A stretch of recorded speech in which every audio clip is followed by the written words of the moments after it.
Good afternoon बच्चों, कैसे हैं? संकल्प ट्यूटोरियल्स में आप लोगों का स्वागत है। देखिए बच्चों, कल जो चैप्टर हमने पढ़ाया था वो हमारा था classical dance and folk dance of India, मतलब भारत का शास्त्रीय और क्षेत्रीय नृत्य। तो इससे जुड़े सारी चीजों को मैंने बता दिया था जिससे क्वेश्चन आते हैं, है ना। तो आज का जो चैप्टर है बच्चों वो है इंडियन ड्रेनेज सिस्टम, मतलब भारत का आपका नदी तंत्र प्रणाली, जिसको एक तरीके से कह सकते हैं नदी तंत्र प्रणाली। तो बच्चों ये भी काफी एक अच्छा चैप्टर है जिससे ठीक ठाक क्वेश्चन आते हैं। आइए फोकस करते हैं। Drainage drainage system of India.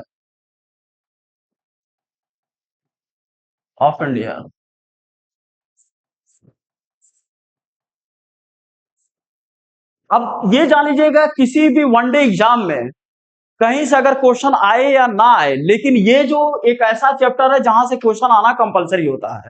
इस चीज पे आपको पूरा फोकस करना पड़ेगा, है ना।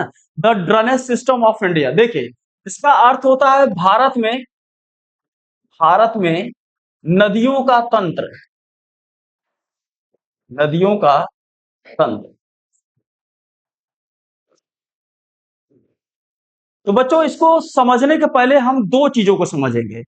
पहले आप ये जानिएगा कि जो सबसे इंपॉर्टेंट तौर पे होता है, जो ड्रेनेज सिस्टम होता है इंडिया का, वो दो भागों में बटा हुआ है। आपका कहां पे बटा हुआ है? दो भागों में बटा हुआ है। एक तो भारत की ऐसी नदियां जो अरब सागर में आके गिरती है, अर्थात हम यहां पे क्या कह सकते हैं कि अरब सागर में गिरने वाली नदियां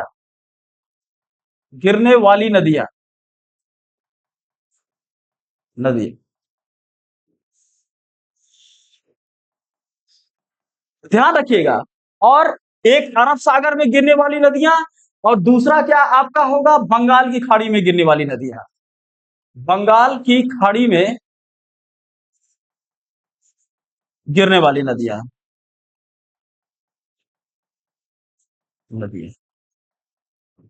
दो चीजें,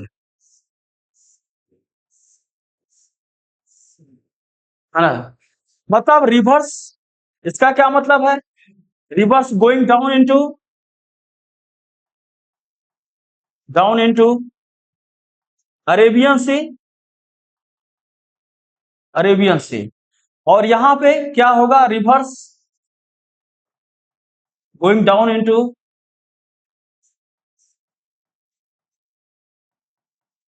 इनटू बे ऑफ बंगाल।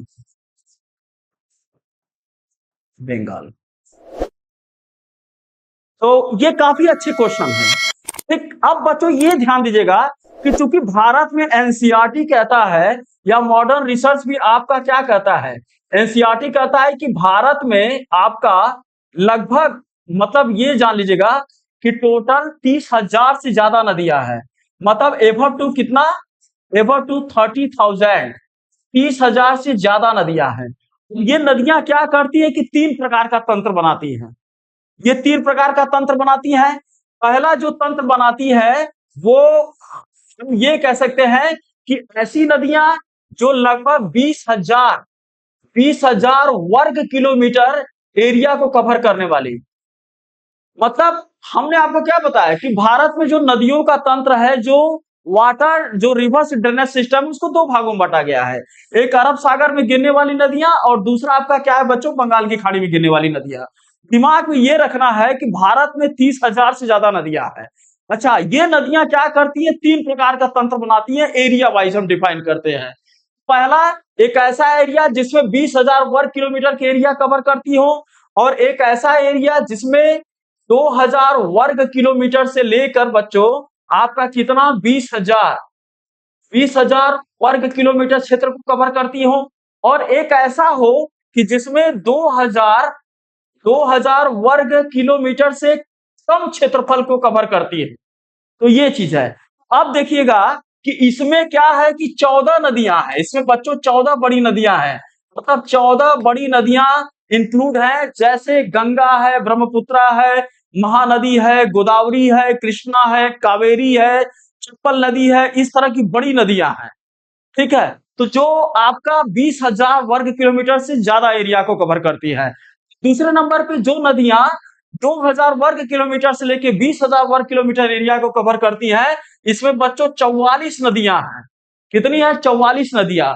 और बाकी जो बच गया उसमें छोटी नदियां आ जाती हैं। अच्छा, एक और चीज, तो ये चीज आपको क्लियर हो गया? एकदम सिंपल सी बात है। तो ये क्लियर हो गया। इसका मतलब क्या है कि सबसे जो बड़े एरिया को कवर कर रही है उसमें बड़ी नदियां हैं।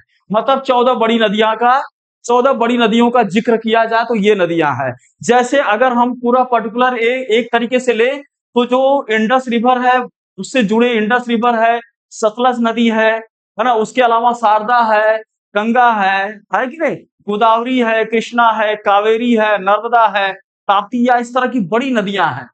तो एक तरीके से 20,000 स्क्वायर किलोमीटर एरिया को कवर कर लेती है।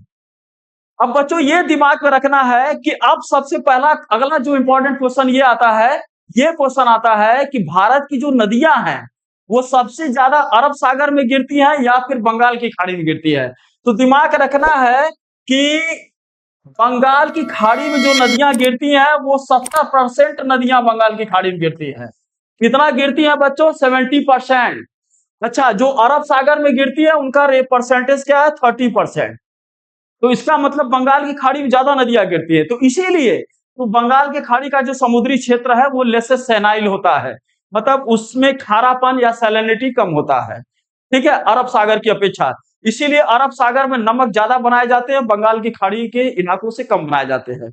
अच्छा, अब मैं ये चीज तो आपको क्लियर है। एक और चीज बता दें कि जैसे मैंने कहा कि जो 20,000 वर्ग किलोमीटर का क्षेत्र है, जो 14 नदियां कवर कर रही हैं, ये पूरे भारत के नदी तंत्र का या सिंचाई पैटर्न का, इरिगेशन पैटर्न का 77% बनाती हैं। कितना बनाती हैं? 77%। तो ये कवर है पूरा। तो इस तरह से क्वेश्चन आता है। अब देखिए, इतने में से कई क्वेश्चन बना देगा। इतने में से क्वेश्चन ये बनाएगा कि भारत में जो बड़ी नदियां हैं वो कितने वर्ग किलोमीटर के एरिया कवर करती हैं? तो 20,000 वर्ग किलोमीटर। फिर पूछेगा कि भारत की नदियां सबसे ज्यादा बंगाल की खाड़ी में गिरती है, अरब सागर में, तो बंगाल की खाड़ी में। ठीक है, एक सिंपल सी बात है। फिर पूछेगा भारत में नदियों का कितना बड़ा विशाल तंत्र है, तो आप देख लीजिएगा 30,000 से ज्यादा नदियां हैं भारत में एक तरीके से। तो ये एक अच्छा टॉपिक होता है और एक अच्छा क्वेश्चन होता है। अब इसमें आगे धीरे धीरे हम बढ़ते हैं, है ना। फिर आगे बढ़ते हैं। अब देखिए कैसे है। तो एक क्वेश्चन आता है बच्चों, ड्रेनेज सिस्टम में, है ना, नदी तंत्र प्रणाली में तीन तरीके के क्वेश्चन आते हैं। ये क्वेश्चन, बल्कि हम कुछ क्वेश्चन लेते हैं जो स्मार्ट क्वेश्चन होते हैं। जैसे आपसे पूछा जाता है कि भारत की सबसे छोटी नदी कौन सी है। भारत की जो सबसे छोटी नदी है वो अरवी नदी है। इसको कई बार अरवरी या अरवरी रिवर के नाम से भी जाना जाता है।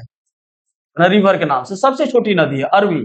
ये कहां पे? अरावली रेंज से निकलती है। ये कहां से? राजस्थान की नदी है। राजस्थान की नदी है, अरावली रेंज से निकल रही है। अच्छा, एक क्वेश्चन आता है कि भारत की सबसे बड़ी नदी कौन सी है। तो भारत की जो सबसे बड़ी नदी है वो गंगा रिवर है। गंगा रिवर है। तो गंगा रिवर की टोटल जो लंबाई है ना, 2525 किलोमीटर की है। तो ये काफी इंपॉर्टेंट है। या फिर अगर ऑप्शन में नहीं रहेगा तो 2700 किलोमीटर की है। ठीक है, ये गंगा भारत की सबसे लंबी नदी है। अच्छा, भारत से गुजरने वाली सबसे लंबी नदी, तो वो आपका सिंधु नदी है। सिंधु नदी, है ना, ये सीधे आपका क्या होता है, काराकोरम रेंज से निकलते हुए पाकिस्तान में चली जाती है।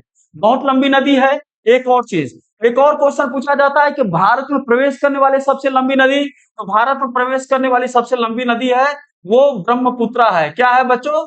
ब्रह्मपुत्रा। ब्रह्मपुत्रा भारत में प्रवेश करने वाली सबसे लंबी नदी है, ब्रह्मपुत्रा। तो इंपॉर्टेंट है ब्रह्मपुत्रा, काफी इंपॉर्टेंट है। तो इस तरह से भी उठा के क्वेश्चन आपका पूछा जाता है। अब ये पूछा जाता है कि दक्षिण भारत की सबसे लंबी नदी, तो दक्षिण भारत की सबसे लंबी नदी गोदावरी है ना।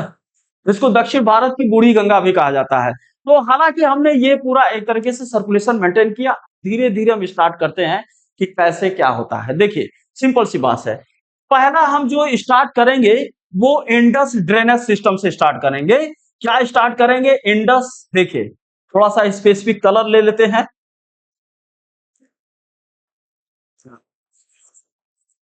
इंडस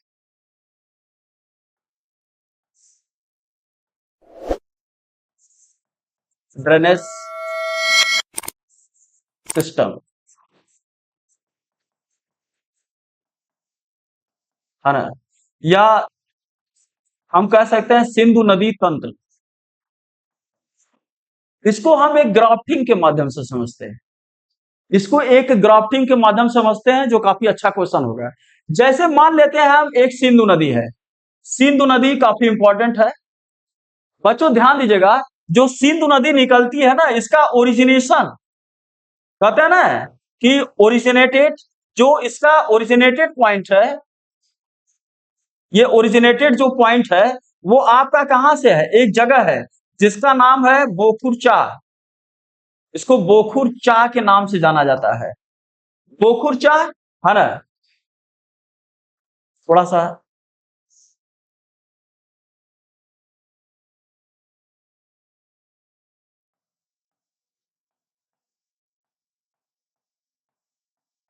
बोखुरचा, देखिए ध्यान दीजिएगा, जो इंडस रिवर है वो कहां से निकलती है, जो इंडस रिवर है बच्चों वो कहां से निकलती है, एक जगह है बोखुरचा, और ये कहां पे है, ये मानसरोवर के पास है। कहां पे है, मानसरोवर के पास। अच्छा, दिमाग में ये रखना है कि मानसरोवर कहां पे है, तो मानसरोवर कैलाश रेंज, कैलाश रेंज। और कैलाश रेंज कहां पे पड़ता है बच्चों, चाइना में पड़ता है, तिब्बत में पड़ता है। तो वहां के बोखुरचा से निकलती है, और निकलते ही ये कहां पे जाती है, पाकिस्तान में पहुंच जाती है। कहां पे पहुंचती है बच्चों, पाकिस्तान में। पाकिस्तान में एक जगह है मीठन कोट, कहां पे, मीठन कोट। कहां पे जाती है, मीठन कोट पे जाती है, मीठन कोट में जाके मिल जाती है। ठीक है, तो ये एक इंपॉर्टेंट है, वहां पे जाके मिल जाती है। अब देखिए, अब इसमें कई नदियां आके मिलती हैं, एक नदी और है जो मानसरोवर से आर कर निकल मिलती है इसमें, एक तरीके से एक नदी और है जो मानसरोवर से ही निकलती है, उसको हम सतलज नदी के जानते हैं। सतलज, है ना, सतलज रिवर आके मिलती है, ये काफी इंपॉर्टेंट नदी है, सतलज नदी आके मिलती है। उसके अलावा इंडस रिवर में एक और प्रोमिनेंट नदी आके मिलती है, वो कौन सा मिलती है, एकदम दिमाग में रखना है, एक और नदी। अच्छा, ये जो इंडस रिवर में जो मिलती है, वो सबसे बड़ी जो नदी है वो आपका कौन सी है, आपका सतलज नहीं है, दिमाग में मत रखिएगा, ये मत सोचिएगा कि हम इसके ऊपर इंडिकेशन डाल दिए कि ये लंबी नदी है। तो सबसे बड़ी नदी चिनाब है, हम आगे बात कर रहे हैं। ये एक नदी है जो जिसको हम झेलम के नाम से जानते हैं, झेलम। ये क्या है, ये नदी बच्चों पीर पंजाल रेंज से निकलती है। कहां से निकलती है, पीर पंजाल, पीर पंजाल रेंज से निकलती है ना, पीर पंजाल, पीर पंजाल रेंज से निकलती है। अच्छा, एक खास बात यह है कि ये पीर पंजाल रेंज से निकलते हुए इंडस नदी में मिल जाती है। तो सिंधु नदी में मिलने वाली सबसे छोटी नदी जो है वो झेलम है, भारत के लिस्ट टेरिटरी एरिया को कवर करती है ना, एक दिमाग में। अच्छा, जो सतलज नदी है ये भी कहां से निकलती है बच्चों, ये भी मानसरोवर से ही निकलती है, ये भी मानसरोवर से ही निकलती है। लेकिन एक जगह है जिसको राकस ताल के नाम से जानते हैं, जगह का नाम क्या है, राकस ताल, वहां से निकलती है। और हिमाचल प्रदेश तथा पंजाब से होते हुए जाके इंडस नदी में मिलती है ना। तो ये दो चीजें, तो दो इंपॉर्टेंट चीजें। देखिए, इंडस नदी में मिलने वाली जो सबसे बड़ी नदी है वो चिनाब है, लेकिन चिनाब दो नदियों का कॉम्बिनेशन है। This is the combination of two rivers, एक है चंद्रा, एक नदी का नाम है चंद्रा, और एक नदी का नाम है भागा। ये दोनों नदियां आपके हिमाचल के घाटी से निकलती है ना?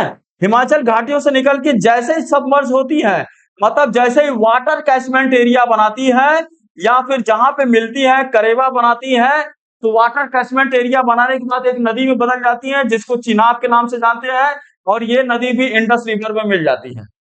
तो ये सिंधु नदी में मिलने वाली सबसे बड़ी नदी है जिसको हम चिनाब के नाम से जानते हैं, चिनाब। इसको शुद्ध संस्कृत या हिंदी में अनिष्कनी कहा जाता है। तो ये इसकी खास बात क्या है कि सिंधु नदी में मिलने वाली सबसे बड़ी नदी क्या है, सिंधु, सिंधु नदी में मिलने वाली वाली सबसे बड़ी नदी, सबसे बड़ी नदी है। तो एक क्वेश्चन यहाँ पे सॉल्व, ठीक है। तो ये दो नदियों का कॉम्बिनेशन है, चंद्रा एंड भागा। तो बच्चों दिमाग में एकदम रहना चाहिए, है ना, कहीं थोड़ा सा बहुत इधर उधर नहीं होना चाहिए। अच्छा, उसके अलावा कुछ नदियां और आके मिलती हैं। जैसे एक नदी आपके मिलती है ब्यास, जिसको हम बिपाशा के नाम से जानते हैं। एक नदी आके मिलती है व्यास, व्यास जिसको बिपाशा के भी नाम से जाना जाता है, बिपाशा, है ना, व्यास रिवर। अच्छा, एक नदी और आके मिलती है जिसको रावी, रावी के नाम से जानते हैं। क्या नाम से जानते हैं? रावी, रावी। अच्छा, अब ये देखिए, जो ब्यास नदी है वो हिमाचल प्रदेश के ब्यास कुंड से निकलती है, व्यास कुंड से निकलती है। जो रावी नदी है ये आपके हिमाचल प्रदेश के कांगड़ा क्षेत्र या कुल्लू क्षेत्र से निकलती है। तो ये दोनों नदियां आके मिलती है। तो हम देखिए कितने नदी मिला दिए, एक, दो, सतलज तीन, उसके बाद ये चार, चार के बाद, है ना, आपका कौन सी नदियां आके मिल गई? पांच।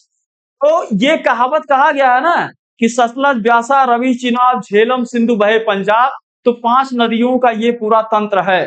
तो आप देख रहे हैं कैसे कैसे हमने यहाँ पे इसको ऐड किया। अच्छा, एक और चीज बच्चों, कि जैसे हमने बताया ना कि सतलज नदी राकस ताल से निकलती है। एक जगह है वहां पे सिंगी खम्मान, सिंगी खम्मान, वो एक ऐसा जगह है जहां से इंडस नदी का ओरिजिनेशन होता है, गोखुर चा ताल से, है ना। तो ये मानसरोवर के पास कैलाश रेंज का एक पार्ट है, ठीक है। ये चीज पहले ये तिब्बत का भाग हुआ करता था, लेकिन इस समय चाइना का एक वहां पे एक तरीके से यूजरपेशन है, हम यूं कह सकते हैं, अनाधिकार कब्जा है। तो कहीं ना कहीं आपका इस पार्ट है। तो ये हमारे सिंधु नदी का तंत्र है। और ये आप जान लीजिएगा, ये बहुत बड़े एरिया को पूरा कवर करता है, बहुत ही बड़े एरिया को कवर करता है बच्चों, ठीक है। ये चीज तो एक जानते हैं, एक क्वेश्चन और बहुत बेहतरीन पूछा जाता है कि इनमें से कौन सी ऐसी नदी है, ये क्वेश्चन बहुत तगड़ा आता है कि इनमें से कौन सी ऐसी नदी है जो रोहतांग पास से होकर गुजरती है। तो रोहतांग पास से होकर गुजरने वाली जो नदी है वो सतलज रिवर है। तो इस हिसाब से ये क्वेश्चन बड़ा अच्छा पूछा जाता है कि सतलज नदी की एक खास बात है। अब देखिए, इसमें जब क्वेश्चन पूछना होगा तो कैसे पूछा जाएगा कि सिंधु नदी की सबसे बड़ी सहायक नदी ट्रिब्यूटरी, मतलब which of the tributary longest tributary river of the Indus. तो this is answer should be, answer क्या होना चाहिए आपका? आपका क्या होना चाहिए? चिनाब। अब फिर पूछा पूछा जाएगा कि सबसे छोटी कौन सी नदी है ट्रिब्यूटरी रिवर, तो क्या होना चाहिए? झेलम, ठीक है। भारत के लिस्ट एरिया, मतलब this is the only one river of the Indus river pattern which to least form of या least land area of India, तो जो भारत के सबसे कम क्षेत्र को टच करती है। अच्छा, फिर आपसे पूछा जाएगा कि रोहतांग दर्रे से होकर कौन सी नदी गुजरती है, तो सतलज, ठीक है। इस तरह से बच्चों क्वेश्चन आते हैं, ये एक आप दिमाग में रखिएगा। तो ये क्वेश्चन हमने आपको बताया कि इंडस, है ना, रिवर ड्रेनेज सिस्टम के बारे में हमने आपको बताया, ठीक है। हम धीरे धीरे हम आगे बढ़ते हैं। अच्छा, अब देखिए, अब देखिए खास बात यह है कि जैसे नॉर्थ इंडिया के नदियों में और साउथ इंडिया की नदियों में फर्क क्या है? North Indian reverse and south Indian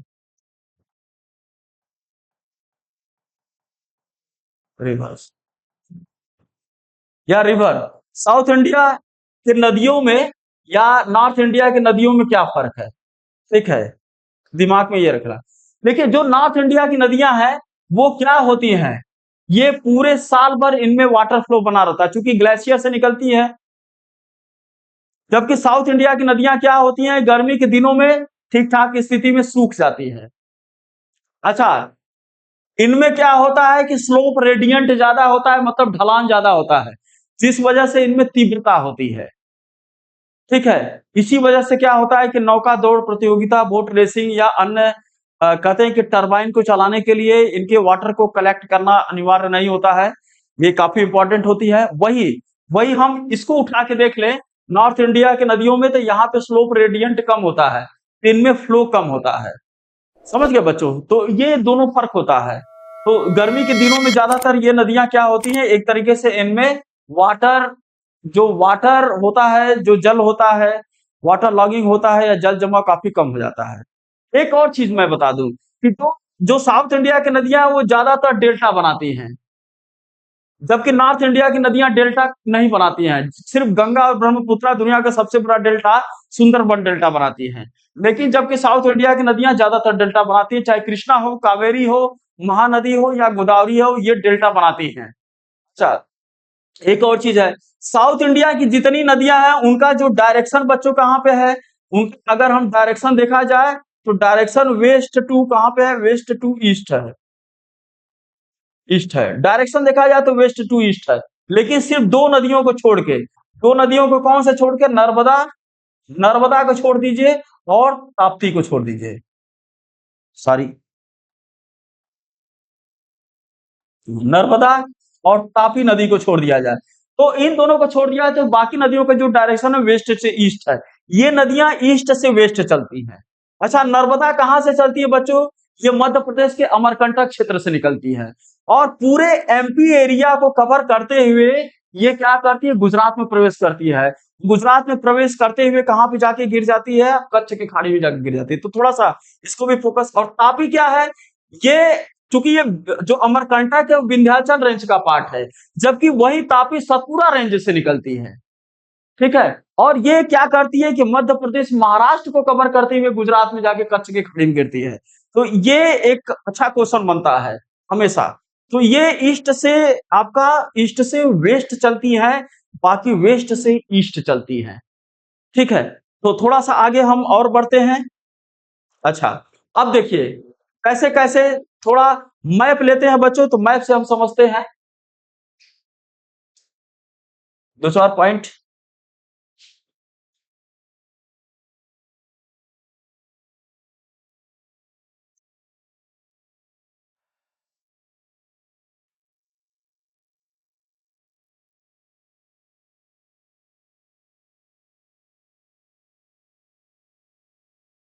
देखिए, मैप बहुत इंपॉर्टेंट होता है ज्योग्राफी में। ठीक है, अगर आपको मैपिंग क्लियर नहीं है तो एक बड़ा मुश्किल हो जाता है आपका। ठीक है, तो थोड़ा सा हम बात करते हैं, क्योंकि हम एक काम करते हैं, सादा मैप लेते हैं, है ना। सादा मैप लेंगे तो वो हमारे लिए ज्यादा सही होगा, क्योंकि इसमें मेंशन नहीं है और हम इसमें खुद मेंशन कर देंगे।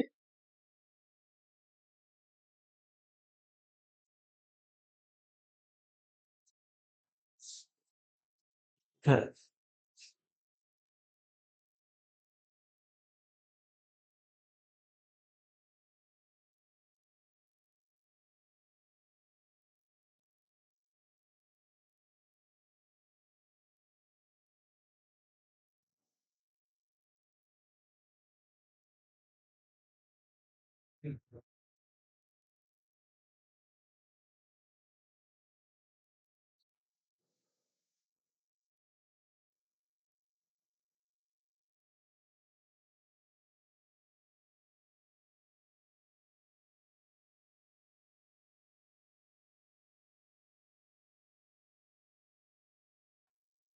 देखिए बच्चों, ये हम मैप लेकर आए हैं, इसको हम हाईलाइट कर रहे हैं, थोड़ा दिमाग में रखिएगा। देखिए यहाँ पे एक नदी दिखाया गया है, देखिए ऐसे आ रही है पूरा, ये नदी आ रही है और यहां से होते हुए आप देखेंगे कि भारत में अरुणाचल प्रदेश से यहाँ प्रवेश कर जा रही है और एक नदी यहाँ पे भी आके मिल रही है। तो ये जो नदी आ रही है ना, ये तिब्बत के मानसरोवर क्षेत्र से आ रही है। तिब्बत के मानसरोवर, यहाँ पे एक ग्लेशियर है जिसको चेमयांगडुग के नाम से जानते हैं। यांगडुग, देखिए अब ये तिब्बत का ग्लेशियर है, चाइना का है तो चाइना का नाम से ही होगा। अगर भारत में होता तो इसका नाम चिंटू पिंटू कुछ भी हो सकता था, लेकिन यहाँ पे चेमयांगडुग से आती है। और ये जो घाटी है, तो ब्रह्मपुत्र जिस घाटी से होकर गुजरती है उसको सियांग या सियांग घाटी के नाम से ही जाना जाता है ना, त्यांग सियांग घाटी के नाम से भी जाना जाता है। तो इसीलिए तिब्बत में इस नदी को क्या बोलते हैं बच्चों, तिब्बत में ब्रह्मपुत्र को सांगपो बोलते हैं। क्या बोलते हैं, सांगपो। अच्छा, जब यहाँ अरुणाचल प्रदेश से प्रवेश करती है तो ये जो घाटी है, इस घाटी का नाम है दिहांग। कौन सी घाटी है, दिहांग। तो इस वजह से इस नदी को यहाँ पे दिहांग बोला जाता है अरुणाचल प्रदेश में। और एक और नदी है जो इंपॉर्टेंट आके मिलती है, जिसको हम लोहित के नाम से जानते हैं। ये ब्रह्मपुत्र कहाँ पे जाती है, पूरा देखिए असम में प्रवेश करते हुए सीधे कहाँ पे आके बंगाल की खाड़ी में चली जाती है, ये ब्रह्मपुत्रा। अच्छा, एक और चीज मैं आपको बता दूं कि जब ब्रह्मपुत्रा नदी है, अगर ब्रह्मपुत्रा नदी गंगा से मिल गई, मान लीजिए ये गंगा नदी है और ब्रह्मपुत्रा है, पुत्रा है, जब दोनों नदियां आपस में मिलती हैं तो एक नई नदी का फॉर्मेशन होता है जिसको हम मेघना के नाम से जानते हैं। क्या है? मेघना के नाम से जानते हैं। तो ये बड़ा इंपॉर्टेंट है, दिमाग में रखिएगा।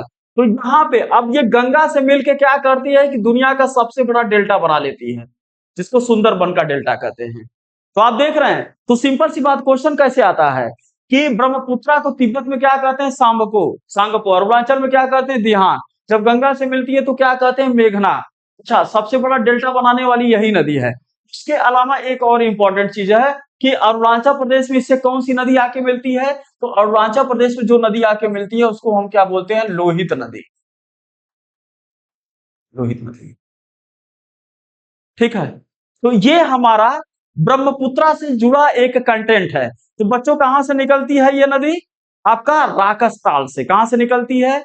मतलब यहाँ पे तिब्बत के जो मानसरोवर के पास है, क्योंकि यहाँ पे राकसताल भी यही है, बोकुरचा भी यहीं पे है, सिंगी खम्बान भी यहीं पे है, लेकिन ये जो नदी निकलती है वो आपका चेमेयांगडुग ग्लेशियर से निकलती है।